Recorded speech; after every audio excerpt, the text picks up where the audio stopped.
Olá, meus irmãos, minhas irmãs, Deus seja conosco. Reflexões acerca do item 16 de O Evangelho segundo o Espiritismo, que está contido no capítulo 27. Fundo musical para hoje, tema de um filme, Il treno del bambini, O Trem das Crianças, do compositor e arranjador italiano de temas cinematográficos Nicola Piovani, a belíssima composição Il violino penhorato, que vem ao português, O Violino Penhorado. Importa-nos a lembrança que a fé de um espírita tem por alicerces a razão. Nada obstante, seja uma razão com os amorosos olhos da caridade. Conforme consta em O Evangelho segundo o Espiritismo, em seu capítulo 27, Pedi e obtereis, preces inteligíveis, itens 16 e 19, observamos que na Epístolas aos Coríntios, capítulo 14, versículo de 11 a 17, o apóstolo dos gentios, Paulo, assim nos ensina, abre aspas, se eu não entender o que significam as palavras, serei um bárbaro para aquele a quem falo, e aquele que me fala será para mim um bárbaro. Se oro numa língua que não entendo, meu coração ora, mas a minha inteligência não colhe o fruto. Se louvais a Deus apenas de coração, como é que um homem do número daqueles que só entendem a sua própria língua responderá amém no fim da vossa ação de graças, uma vez que ele não entende o que quereis dizer? Não é que a vossa ação não seja boa, mas os outros não se edificam com ela.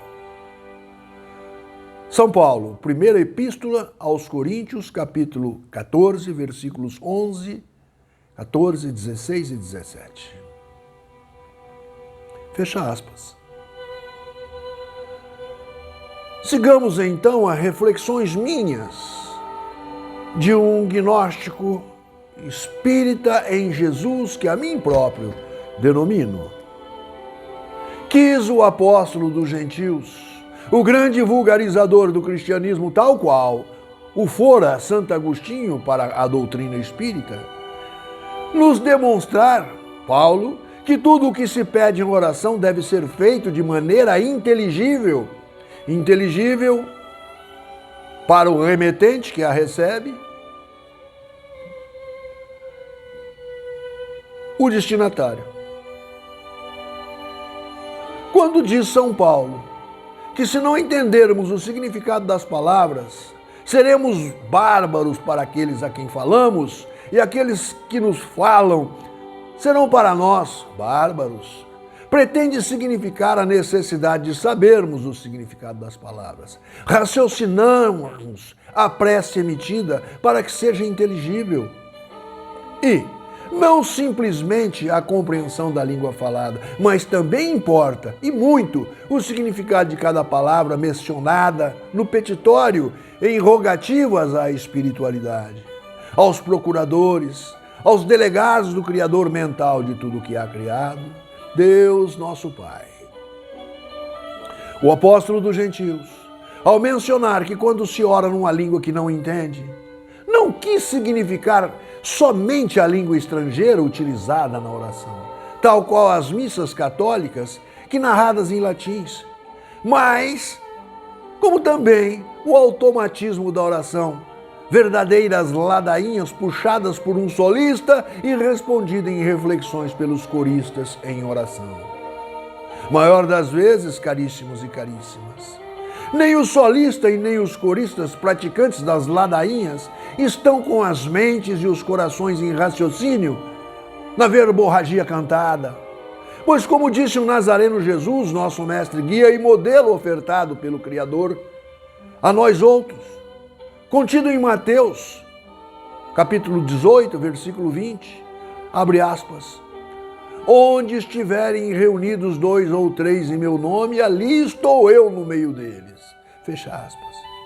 Não basta a oração em nome de Jesus, mas a comunhão de pensamentos de maneira egregórica ao bem e ao amor ao próximo, para que ali esteja o Mestre Jesus. Pois, como muito bem dito, ao fim pelo apóstolo Paulo, abre aspas, não é que vossa ação não seja boa, mas os outros não se edificam com ela. Fecha aspas. Compreendamos que a boa obra não pode ser somente subjetiva, pois é necessário que o subjetivismo da boa intenção em obra seja levado à utilidade objetiva em amor ao próximo. Assim, meus irmãos, caríssimos irmãos, caríssimas irmãs, finalizo esse curtíssimo raciocínio acerca da inteligência de uma prece raciocinada, tributando louvores ao Criador mental de tudo que há criado, Deus nosso Pai, louvado seja.